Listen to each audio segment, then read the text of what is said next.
up? This is Sara. And this is Tina, #fearlessqueens. We strive to create content to help heal the world one episode at a time. Hi everyone, welcome to our podcast today. And we were sitting here having some conversations and we were going to talk about one thing and the Lord led us to another thing. So Sara, what are we talking about today? My mantra. It ran in my family until it ran into me. That's my own personal mantra, but that is the topic of discussion is it ran in your family, in my family, in your family until it ran into me, into you, into you.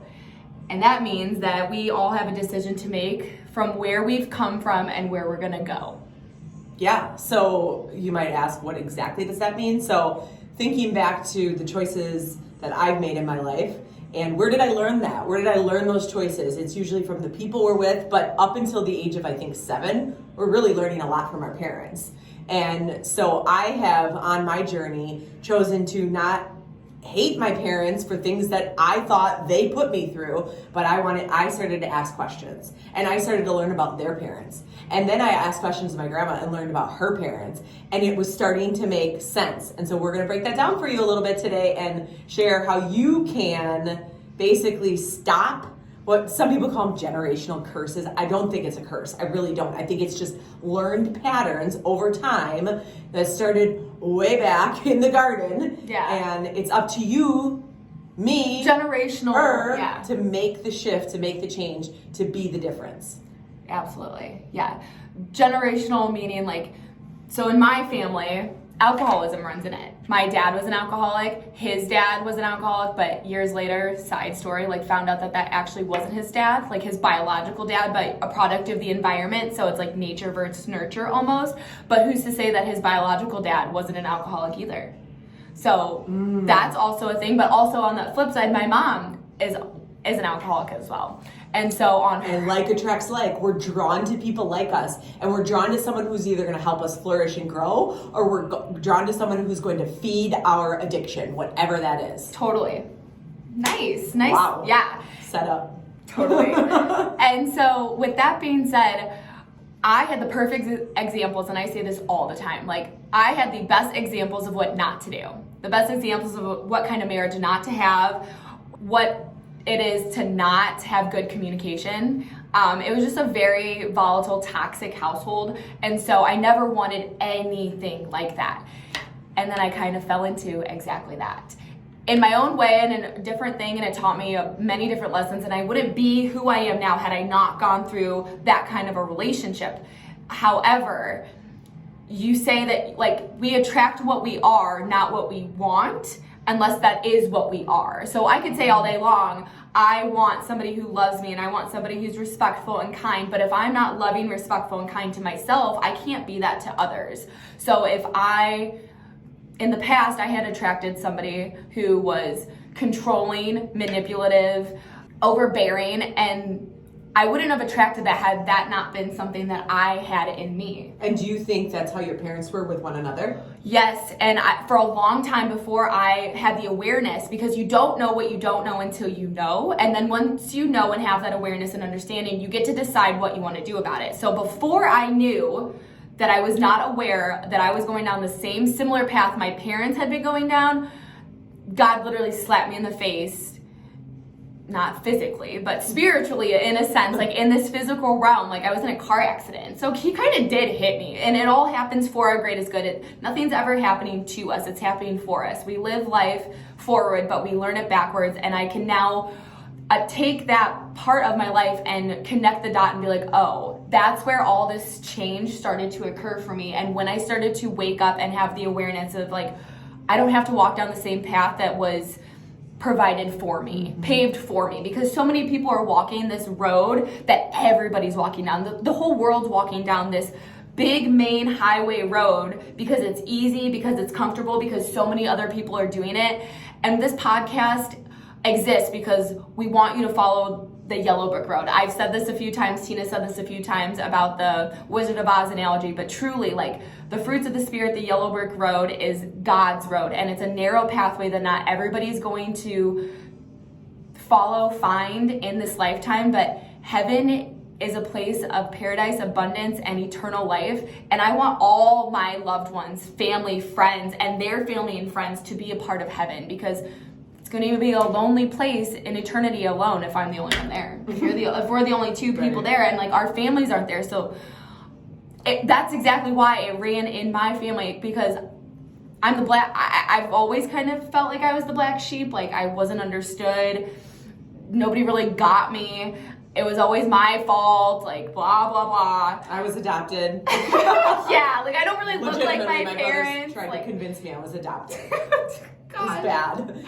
But I think that it's important in all of this for us to convey, like, this isn't about our parents and hating our parents. Like, we have actually learned that they did the best with what they've been given, and they are making choices based upon what they learned. And I think that hating your parents or being angry at them for what they put you through, and I say it in quotations because, again, they did the best they could with all the information and knowledge that they had. And even if you don't believe, I promise if you go and have a conversation, an adult, non-judgmental, non-confrontational conversation, you will learn that they too went through hard things. They too went through challenges. My parents went through things with their parents, and my grandparents went through things with her parents. Honestly, my great grandma and grandpa were alcoholics.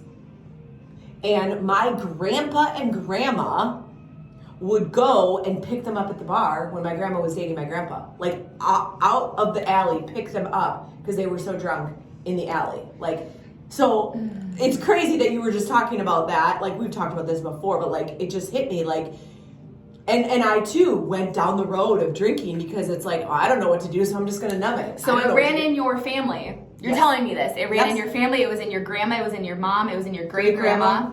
And then it ran into you. Yep. Well, my grandma stopped it when she was 24. Oh, okay. But by that time, my mom was already an adult going out into the world. And I love my parents. Like, my parents are absolutely amazing. They were definitely handpicked for me from God. But I'm going to stop you right there. Everybody's parents are picked for you from God. Even if you hate them, even if you don't like them, even if you don't understand, because I was a human being who despised both of my parents at one point in time, and especially for what they had put me through. And what Tina said earlier was they did the best they could with what they know how, and in all of that, Burr's forgiveness. I ran away 3 times. Say that again? I ran away 3 times. I ran away too. Like, legitimately. Like, I thought at the time I was living in hell. And it's interesting because I've had conversations with my dad, and my dad actually, who's my stepdad, he's been around since I was a year. He's my dad. His father was abusive. And I don't know about his father because I never met my dad's father or grandpa or whatever. Anyways. So to all, I'm sorry, girlfriend, but to all the people who are stepping up and raising other people's kids, props to you, and to everybody who is doing the job and parenting their child with love and grace from the get-go. Like, congrats to you, and all the people who will hear this and know and are being convicted and feel uneasiness while we're talking about this, and they have left their children or they don't have a relationship. Like, this is your opportunity, this is your sign and your message that it's never too late. We were just listening to a podcast about a woman who, like, accomplished this whatever, and she's 70. 70. And she's mentoring people. She could have retired 25 years ago. Yeah. And you're you literally are never too old to live the life that you want to live, to be the person, to be the mom, to be the dad, to be the friend, to be the aunt, to be the uncle that you are meant to be. And it's crazy because we need to stop going into the past and looking at our parents with judgment. Right. You look back and you see where they've come from, so you can see it in that lens and be like, okay, what can I do differently? As a society in whole, we always, we look at history and we're learning from history, but we're just repeating it.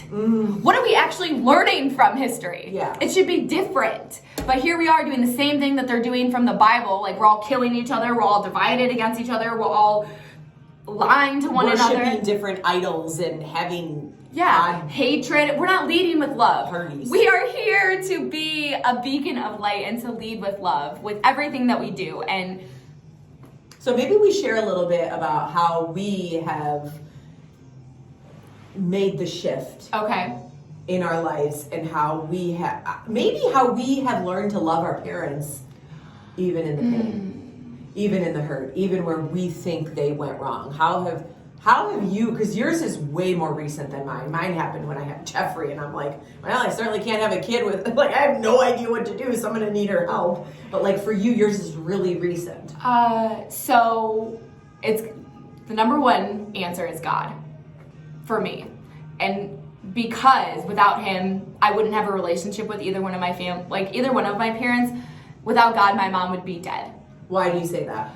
How do you know? It's this peace. It is this unknowing knowing that, like, without prayer, without God, she was like down the wrong road. Like, my mom was physically here, but her eyes weren't here. Her brain was not here. The person who had raised me was no longer, her soul was not in her body. That's like the best way I can try to describe that. And growing up, like, my mom was my mom and my dad, because my dad was there physically because he was working and he took care of us financially, but he was scary. I just, when I say I hated him, I was like a first grader throwing fits, like not wanting to go to school, just like hate, like angry. Like, I grew up bitter and just full of rage and hate. I remember as a kid just being just always mad. But you would never know that until I was at home, because I was a good kid. I was a good student. It was like a switch that would turn on and off when I would go back home. Because you were in that environment. Yes, I was a product of my environment until I wasn't, and then I was like learning to be me without the extension of my family when I started going to school. So I think when we are in a certain environment, we just naturally start to gravitate. Like the 5 people you surround yourself with are the people you are like. So if you're in a home that's turmoil, that's angry, that's fighting, that's abuse, that's drinking, whatever it is, how do you not take that in? It is like everything has like little molecules of energy. So like your dad had energy, like food, like everything has energy, and you're surrounded by it. So it would make sense that when you go out into school, and school at a young age is usually playful and fun and enjoyous, and your friends, and then, like, I don't know about you, I liked riding the bus when I was like in grade school. Like, it was all fun. So it would make sense because you are like your environment. Yes. Totally. And which is probably why I ran away, because I'm like, I gotta get out of this environment. Yes. Like, my brothers would pick on me, which I know is so normal, but like, I remember like I had like knives out one time and I threw eggs at them, and I like moved my bed in front of my door, and I was so pissed off at my parents that they would leave me at home with my brothers. I'm like, this is horrible. Like, 3 boys and a girl. Like, really? But I look back at it now and I'm like, I am a tough cookie. Yes. Because I was at home with 3 boys and I wouldn't put up with anything. Maybe caused some challenges with people that I dated. I wanted to be very alpha, right? But then you heal. Yes. And then you get therapy. And we need to normalize therapy, because if you have had anything challenging in your life with your parents, you need to work on what's going on, because they're not changing. No. I mean, I would say the one thing that changed was my mom stopped drinking. When shortly after I stopped drinking, she stopped with me. My dad actually is very respectful. He doesn't really drink much around me at all. And I didn't tell him to, it just happened. So that's the ripple effect, the butterfly effect. You found something within you, because everybody points the finger at everybody else, but there's always 3 fingers pointing back at you, and you took the initiative, you changed, you said, no, I am not an alcoholic, I am Tina, and I'm going to do this better than what I had in front of me. Yeah. And so then you started to change, and then the ripple effect of you changing turned into your mom and your dad, and now the extension of like your new brand, like you're full-blown married now. Well, and here's the thing. I know. She has a whole new life because Literally. of Jesus. Yeah. Well, and here's the thing. During that process, it didn't just like flow like this. Like, I didn't talk to my parents for probably about a year. They never said this, but they didn't necessarily agree with my divorce, and they were still talking to my ex-husband at the time. And I was like, this isn't about me, or this isn't about me, this isn't about them, this is about the Lord and what He's doing through all of us. And so I needed to double down on prayer and being alone and being with myself and being so confident in my choice with Him that I knew that it would come around the way that God wanted it to. And so there was probably a solid like 6 months I didn't talk to my parents. Yes. And it sucked. I was like, I felt so alone, I felt so lonely, but like I had to do the work. And I had to be so confident when I am around them that if they did decide to drink, I wouldn't be pissed off by it. Right, it's learning boundaries. That was a huge thing as well. So they didn't change as much as I did. It's not about the other people. It's about you and what lives right in here. Amen. So back to like, I kind of very much digress on like my mom, but we like to do that. We do. If you haven't noticed already, we like go on tangents and then we come back. It's all full circle. It is all full circle. It's all connected. It totally is. So, long story, like I didn't have a relationship with my mom or my dad growing up. Like I was just gone all the time. And I remember like my first goal ever was to just get out of my house. I wanted to leave. Like 14 years old, I remember crying at the park, like what am I doing? Like running away. And then I remember when I got a dog, I was probably like 19. And same scenario again, but now I'm 5 years later, I have a dog now and I'm getting kicked out of my house and I'm like, what am I doing? What is the point of all of this? And then, you know, God just randomly gives me a place and roommates 2 days later. Like, those are God things, like, but God. Like, there's no other way, but then miraculously out of thin air, the opportunity arises to make your life different, to be better. But, yeah, my mom... Those aren't coincidences. No. Like God is like doing so many different things, like even thinking about the different challenges that I have experienced and like why would you take me through like losing my brother? Like why? Like that is just ridiculous. Like I was crying on the floor the other day, like just tears pouring out after 4 years. But like I also was saved. And my life dramatically changed. Not because like God didn't go and like kill my brother so that I could be saved, but like we have to find purpose in every single pain and suffering that we go through because there has to be purpose. There does. I firmly believe there's purpose in every single amount of pain that we experience. It's just, are you going to do something about it or are you going to suffer? Like we wake up in the morning, we have two choices. We tell our kids, like you can be mad that you lost the game or you can play it again and be better. We're working on one of them who gets very upset when he loses, but he gets very boastful when he wins. And I'm like, this is normal. I think there's many adults who act that way. Right. And that's, I'm totally going to digress on that one. I'll stop. Basically, like, when I found myself in the same situation that I had told myself forever that I would never be like my parents, I would never be like my mom, and then I was 25, 26 years old and found myself in a very similar situation, in a relationship that was not... what you believe God wanted for you? Yes, it was not... God brought me to Him. Like, I wouldn't be me without Him. Like, I learned many, many things. However, it was for a season. It wasn't for a lifetime. It was a lesson to be learned in it because like Tina and I always will say, everything's happening for you, not to you. So what are the lessons that you're learning while you're going through something? Okay, let me ask you this. So do you feel like in that relationship, you were going down the same path your mom and dad were going Yes. down? Okay, so what was the moment when you were like, now again, I was with you at like a lot of it, so I know how hard it was after it happened, but what was the moment where you realized, I'm going down the same pattern as my parents? Like, what was that moment? I know it was lots of little moments. It was lots, but the very last thing was, it was 4 months to the date that I was supposed to get married to this man. And how many people were supposed to be at the wedding? I never even sent out invitations, but like you had down payments though. Oh yeah, I mean, yes, everything was like ready to go. It was okay until it wasn't. Like I realized like I was changing, and you can't change somebody else, and I was falling in love with somebody else's potential, and that's also dangerous. Like, I am not somebody's savior. I can't save somebody. And I watched my mom try to save my dad many times for years and years and years. And that's what broke her down to literally lose mental, cognitive, conscious. Like, she was not here on this earth because of all the trauma and all the stuff that she just kept burying down. And then it just made her not a human being anymore. Like, her soul could not take anymore. But God. And she is here, and my dad is here, and I love them both. And that's coming from somebody who used to hate both of them.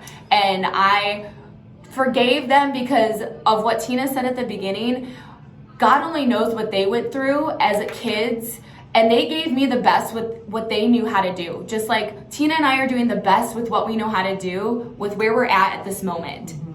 And I kind of probably went the other way. I actually went through it even though I knew things were not okay. And the similar thing happened, like in my divorce. I'm like, I got to get out of here. This is horrible. This is not where I'm meant to be. It was bringing out, I was changing. Like, I was trying to change, and it was bringing out old patterns in me that I was like, I can't do this. Like, I hit the ground so hard at the very end of it, and I'm like, oh no.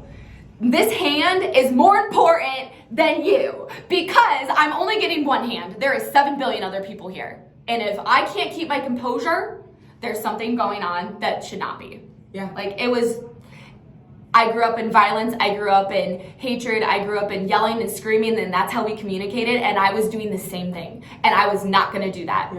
Yep. I went through it. Like, I was in the alcoholism, and I was trying to change. Like, I was trying to change him, which in my mind, I'm like, well, this is for the better. Like, not drinking is obviously healthier for multiple reasons for you, and I'm like, I can't change him. He doesn't want to stop drinking. He doesn't want more in his life. He's content with status quo life. And I wasn't okay with it. And I was shifting, I was evolving, I was learning about what we're here to do, which is to bring people to Jesus. To bring people to the joy, to the peace, to the love. And it's in that journey that I think we both have seen, like, the only way to get there is healing with Christ. Yes, and what you just said is the peace. Because I grew up in chaos. I then was in a relationship that was very chaotic. So I did not learn what peace was until I got out of that. And that was about a year or so ago now. So this is very fresh for me to learn what peace is internally. And how I can best describe that is, I can take a deep breath and I don't feel it all just lying in my chest. My mind isn't racing every 2 seconds, like just going on and on all the time. It's very calm, it's very at ease. And then when you're around people or around certain situations, or you're thinking about things that aren't bringing you that calmness and that sense of relief, then that's not peaceful and that's not of God. And I challenge you to check in with yourself at that point and be like, why do I feel this way? Because it's your gut, it's your intuition, it is God telling you that something's off. And this isn't this, you hit it completely spot on. And this isn't to say, like, you go around someone and you say, you're making me uneasy. No. That's where you go in internally and you have a conversation like, Lord, show me why I feel uneasy. But then you listen when he tells you, maybe this isn't the best situation for you. Like, for me, when my husband would drink, I would go upstairs and read. I didn't say, you shouldn't be drinking. I can't believe you're doing this. We spend no time together.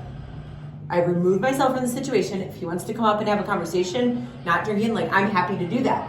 And it didn't happen. Unfortunately, mine worked out in a different way, which is all good because look where I am now. But we want to, as we've said before, we want to share this information with you to prevent you from putting your hand on the hot stove. Yes. Like, I'm so grateful that Sara, was able to not go into that marriage. And this isn't anything against him. That's the thing. This is about her own internal journey. And we need to listen to our own truth, our inner voice. For me, it's God. My inner voice is God, and he speaks clearly. am I going to listen to him? Am I going to walk away from a situation that's uncomfortable because I'm uncomfortable? They need to be convicted of themselves. Like, you can pray for that person.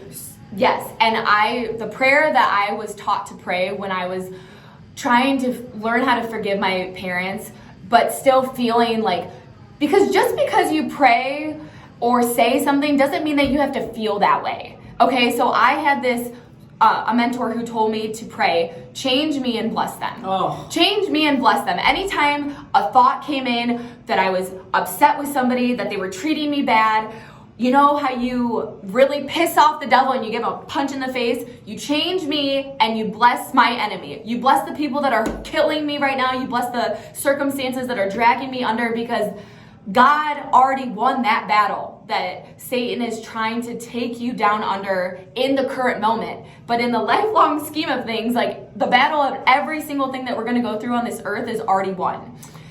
And the change me, bless them, that prayer is for you. It is for you, and you are the only one who, with God, can change. Yes. You can't, oh, I wish they would do this, I wish they would do that, please help this person do this. No, change me and bless them. And what that will create is a joy and a peace in your heart. And when you're blessing them, that's what we're here to do. We're here to love. There's so many people in this world who hate, literally for no reason. So we are choosing to love. And if you get an opportunity to spend any time with us, I promise you, we'll find a million reasons to love. Because that's what we're on this earth to do. Because it's not us, it's God. It is. I want to be less of Sara and more like Jesus every single day.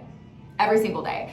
And when you pray, like Tina said, change me and bless them, God is going to bless them in the way to get them closer to Him. So that doesn't mean that they're going to get all this abundance and all of this like wonderful things happening and you're getting like pooped on. No, God is going to give you what you need, and He's going to give them exactly what they need to be able to hear Him in their own way. And while I was praying, change me and bless my parents, He taught me how to respond instead of react. And when I started to learn how to respond instead of react, and I wasn't reacting in the way I always learned how I was a product of my environment, and I started to just talk at the same level that I was being talked to, and they were poking at me, so I would poke back at them. And that's why it all ended. My last relationship ended because I stopped reacting and I started to respond, and I was not responding in the same way that his reactions had always been with me. I wasn't yelling with him anymore. I wasn't fighting and doing what he, like poking in the bear until my claws came out and finding something else to wrap the noose around. Taylor Swift right there. However, literally, I was doing what Tina was doing. I was listening to worship music. I was stepping outside and taking myself out of that. I was like, I need 10 minutes. And that was unsettling and uneasy at that moment for him. And that's what broke the camel's back. And that's when I realized it's not of God, and this is, our time has come to the end. It is meant for a season and not a lifetime. And not everybody in your life is for this entire life that you will live. Some people are branches. They will fall off. But they've been here for a little bit. And some people are like leaves. They're here and then gone with the wind. Yeah. And then some people are like roots, like Jesus Christ, and the people that you find who are rooted and planted in the same firm foundation that you are. Like Tina and I are rooted in Christ. We are sisters in Christ. We are friends. I'm so grateful for you and I love you. However, it's different than other people and other friends that I have had in the past that weren't founded on the same foundation that you and I came to together. I love you. There. We started there, yes.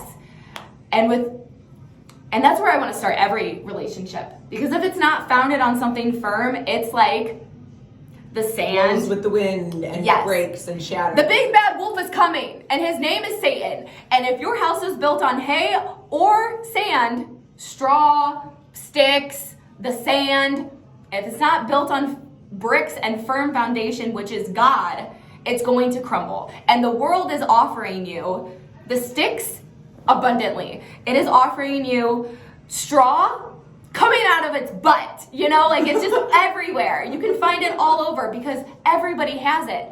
very few people are handing out the bricks because they're heavy and it's not easy to carry, but it's structural and important.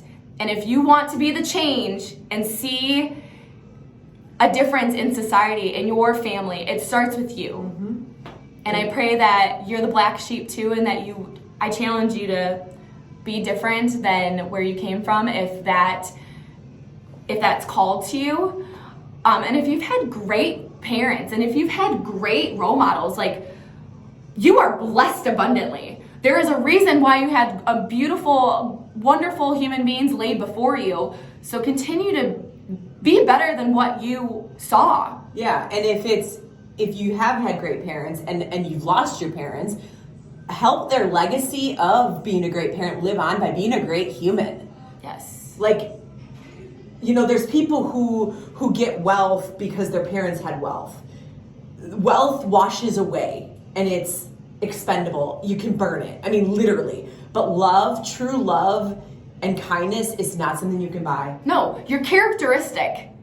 Nobody can take those characteristics away from you. Who are you as a human being to your core? We are not our name. We are not what we look like. We are not our gender. Those are just things that make up us as human beings. But you are... in the fleshly world. Yes. We are these souls. These are just the vehicles that our souls are in. Your character will live on. Your love will live on. Your joy will live on. And that's what is the most important thing to grow. Absolutely.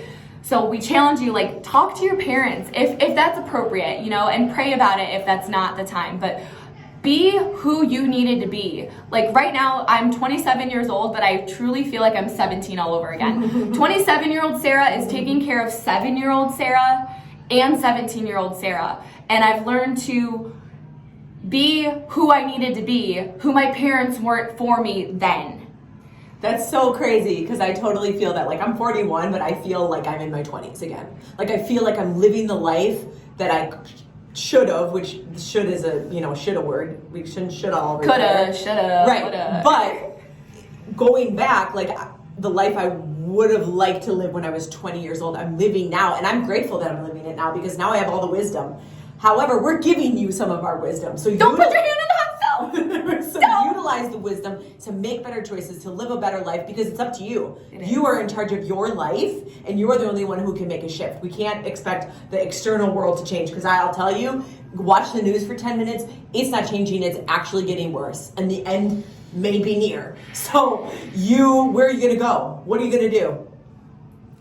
Follow the yellow brick road. That's what we want you to do. But go to the rainbow of God. Yeah, that's a whole different topic that we'll get into, because the rainbow is truly from Jesus. It's the covenant that he had with Noah. This is a whole different topic. Read your Bible, and we will talk about that later. But talk to your parents. And if your grandparents are living, go have conversations. Yeah. Like, I had the coolest conversations with my grandma and my grandpa, and it really gave me a knowing of why my parents were the way they were, and the changes my grandma made that are different from my great grandma. Yes. Like, my grandma could have went on the same path that my great grandma was on, and she's like, no. And so my grandma improved from my great grandma. My mom improved from my grandma. I'm improving from my mom. Like, we're all making the shift, but you can only do that when you really know. You really have to have some empathy for what your parents went through, yes, or what your grandparents went through. Like, go have the conversations. You have to flip that in your mind of like, oh, poor me, this happened to me, like, my parents did this to me. And then at one point, yes, that did all happen to you, but you don't have to stay there. That doesn't define you. You can turn and pave your own way. Do you remember that book Elizabeth got you about the questions to ask your dad? Yes. So she got me the same book. We'll drop it in the comments below. She got me the same book, but for my mom. And so I have been asking my mom these like random questions that I'm like, okay, this is weird. And I ask her, and I find out crazy stuff. Like, my husband and I, we would like to have children. He's 46, I'm 41, and I'm like, I know there's like Sarai and Abram, and then they became Sarah and Abraham, and they had kids at like 100, and so we kind of laugh about that story, but like, my great-grandma had my grandma when she was 41 years old. Of course she did. And I'm like, had I not gotten this book and asked these weird questions, it totally opened up this whole set of questions, and my niece was in the back seat, like listening to it all. 2 of my nieces actually. How cool is that? Super cool. Questions about their great-great-grandma. Yeah. Like, it's crazy. It's taking, like, yes, they are your parents, but before that they were your parents, they're also just human beings. And they were little babies. They were babies, they were kids, they were teenagers. They are somebody before they were your parent. And same thing with your grandparents and before that. So before you throw stones, just sit back and really like try to sit with everything that your family has been through or why they act the way they do, because it's not for no reason. They are only giving you what they know how to give at the best that they know how to. And if that's not anything great, we're praying for you, we love you, and there's hope on the other side. Like, we have both gone through crazy crap, but we wouldn't be smiling after the crazy crap if it wasn't like joy on the other side through it. But you have to get through it. So don't stop. Keep on keeping on. God's got you. We love you. Stay fearless.